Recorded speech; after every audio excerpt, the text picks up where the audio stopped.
बातें बताना चाहता हूं। मोरक्को बहुत छोटा सा देश है, लेकिन जब ब्राजील को हराया तो शायद ब्राजील ने कभी सपने में भी नहीं सोचा होगा कि मोरक्को से हम हार जाएंगे। मेसी की अर्जेंटीना को जब सऊदी अरब ने हराया तो अर्जेंटीना ने कभी सोचा भी नहीं होगा कि सऊदी अरेबिया हमें इस तरह से हरा सकता है करके। लेकिन ये दोनों टीम्स, चाहे वो मोरक्को हो या सऊदी अरेबिया, जब मैदान में उतरे होंगे, उन्होंने पिछले 5 सालों से लगातार मेहनत कर रहे हैं ये सोचकर कि हम उतरेंगे तो हम जीतेंगे करके। हमें 135 करोड़ की आबादी वाले देश के अंदर हम लोग क्या कर रहे थे उस वक्त? हम टेलीविजन के सामने बैठे हुए थे और हम ताली बजा रहे थे। खिलाड़ी कोई और था मैदान के अंदर, लेकिन हम खुश हो रहे थे कि देखिए कितना अच्छा गेम हो रहा है करके। उसमें हमें अफसोस इस बात का होना चाहिए कि 135 करोड़ की आबादी वाले देश के अंदर हमने 11 फुटबॉल खिलाड़ियों को तैयार नहीं किया। उस दिन सारे देश ने इस बात का चिंतन किया और हमने भी सोचा, यकीनन आपने भी सोचा होगा कि कहीं ना कहीं कुछ हमारी खेल नीतियों के अंदर कुछ बदलाव लाने की जरूरत है, वरना 135 करोड़ देश की आबादी अगर हम एक टीम तैयार नहीं कर रहे हैं तो कुछ ना कुछ कहीं ना कहीं गलत हो रहा है। इस बात का एहसास हुआ है और शायद वही एहसास को लेकर आज हम सभी लोग यहां पर इकट्ठा हुए हैं। मंत्री जी, मैं आपसे पूछना चाहता हूं, यूएस और चाइना ऐसा क्या कर रहा है कि उनके खिलाड़ी मैदान के अंदर उतरते हैं? कोई भी इंटरनेशनल इवेंट जब ऑर्गेनाइज होता है तो उनके खिलाड़ी गोल्ड ऐसे ही हंसते हंसते लेकर चले जाते हैं। हम एक गोल्ड अगर लेके आ जाते हैं तो पूरा देश सेलिब्रेट करता है, बल्कि प्राइम मिनिस्टर ले लीजिएगा, पूरे मिनिस्टर्स ले लीजिएगा, पूरे चीफ मिनिस्टर्स उसका जश्न मनाते हैं, जबकि हमारे पास पोटेंशियल इससे ज्यादा है। कहीं ना कहीं हम कुछ ऐसा नहीं कर पा रहे हैं वो कर रहे हैं करके। वो क्या कर रहे हैं? तो वो बचपन से ही अपने खिलाड़ियों को आइडेंटिफाई कर रहे हैं, कौन हमारा खिलाड़ी कौन से खेल के अंदर है, और उसके बाद पूरी जिम्मेदारी उनके स्पोर्ट्स एसोसिएशन, फेडरेशन और वहां की सरकार उठा रही है। हमें मंत्री जी हमारे शॉर्ट टर्म गोल्स और हमारे लॉन्ग टर्म टारगेट्स क्या होने चाहिए, इसको आइडेंटिफाई करने की जरूरत है। मंत्री जी, मैं आपसे अनुरोध करना चाहूंगा, एक सर्वे करवाइएगा पूरे देश के अंदर कि कितने ऐसे स्कूल्स हैं कि जहां पर स्पोर्ट्स टीचर्स मौजूद है।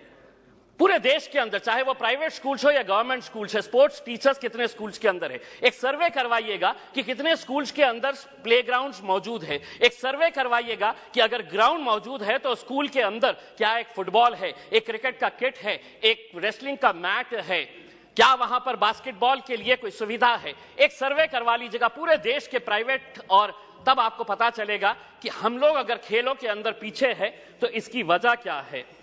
अध्यक्ष महोदय, मैं आपसे के जरिए मंत्री जी से यह अनुरोध करना चाहूंगा, 75 साल देश के आजादी के हो गए हैं, हम वैसे भी करोड़ों रुपया ऐसे वैसे कामों के ऊपर खर्च कर रहे हैं। मंत्री जी ये जिम्मा उठाइएगा कि 75 साल देश की आजादी के मौके के ऊपर हम हर स्कूल को एक स्पोर्ट्स किट प्रोवाइड करेंगे, जिसके अंदर एक फुटबॉल रहेगा, एक रेसलिंग का मैट रहेगा, एक बैडमिंटन के लिए, वॉलीबॉल के लिए जो नेट लगता है वो रहेगा। अध्यक्ष महोदय, एक मिनट, मैं सिर्फ सुझाव दे रहा हूं, और उसके ऊपर लिखिएगा कि अगर खेलेगा इंडिया तो जीतेगा इंडिया। उसके ऊपर आपकी तस्वीर लगाइए, आदरणीय पंतप्रधान जी की तस्वीर लगाइए, और एक 75 साल का तोहफा बोल के देश के तमाम स्कूल्स को आप ये दीजिएगा। हर राज्य के अंदर 4 कम से कम स्पोर्ट्स यूनिवर्सिटीज होनी चाहिए। मेरे शहर के अंदर थी, पूना वालों ने उठाकर उसे पूना लेकर चले गए।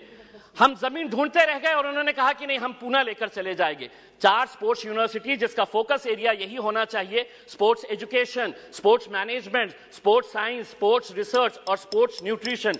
मैं मंत्री जी आपको बताना चाहता हूं, औरंगाबाद के अंदर एक स्पोर्ट्स अथॉरिटी ऑफ इंडिया का साई का एक्सीलेंसी सेंटर है। आज तक करोड़ों रुपया आपने खर्च किए हैं उसके ऊपर, लेकिन कोई भी एक इंटरनेशनल लेवल का वहां पे इवेंट ऑर्गेनाइज नहीं किया गया है। आप खेलो इंडिया के जरिए आप अंडर 17 के टैलेंट को आप आइडेंटिफाई करते हैं, हम उसका स्वागत करते हैं। उसी तर्ज के ऊपर अगर स्कूल गेम्स फेडरेशन, अध्यक्ष जी सिर्फ 1 minute, school games federation of India को यह जिम्मेदारी देते हैं कि आप अंडर 14 के जितने भी टैलेंट है उसको आइडेंटिफाई करिएगा। दूसरा, सबसे जाते जाते सिर्फ ये कहना चाहूंगा, भारतीय जनता पार्टी के एक एमपी है बृजभूषण सिंह जी, वो खुद एक पहलवान है। अगर वो रेसलिंग फेडरेशन ऑफ इंडिया के प्रेसिडेंट है तो हम उसका स्वागत करते हैं, लेकिन जिसने कभी जिंदगी में कोई एक गोल नहीं किया वो फुटबॉल एसोसिएशन का प्रेसिडेंट, जिसने कभी क्रिकेट बैट नहीं पकड़ा वो क्रिकेट एसोसिएशन का प्रेसिडेंट हो गया है। इसीलिए हम आपसे अनुरोध करेंगे, एक नियम बनाइए, राजनेताओं को खेलों से दूर रखिएगा, तब जाकर हमारे खिलाड़ी